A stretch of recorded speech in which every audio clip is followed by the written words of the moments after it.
So yun guys, may napanood tayong video dito sa TikTok kung saan kaya daw ma-open ang iPhone na drain na battery, ayaw mag-charge.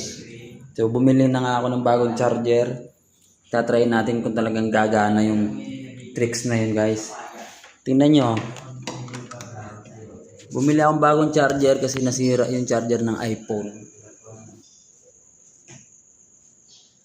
8 Plus, pero ayaw gumana kasi drain na yung battery.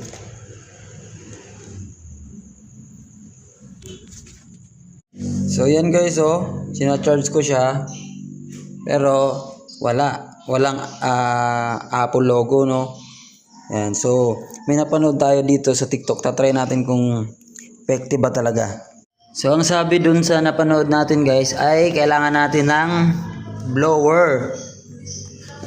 Papainitin daw natin yung likod. So may blower tayo. Papainitin natin yung likod niya. Ito yung blower na to. Ano pa to ni jowa eh. Sa kanya to. Nakastock lang siya guys.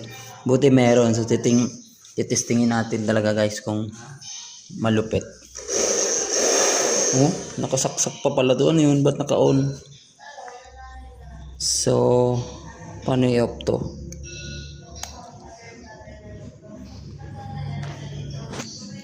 Yan, try natin guys.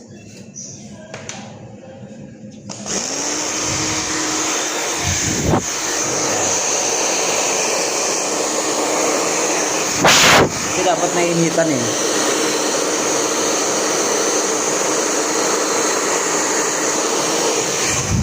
Saan na ba yun?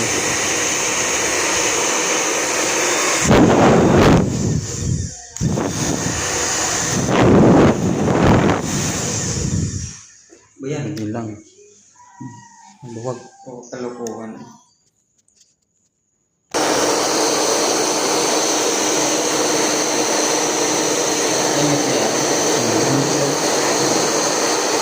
Nare-release na ayun sa akin ng pambukin.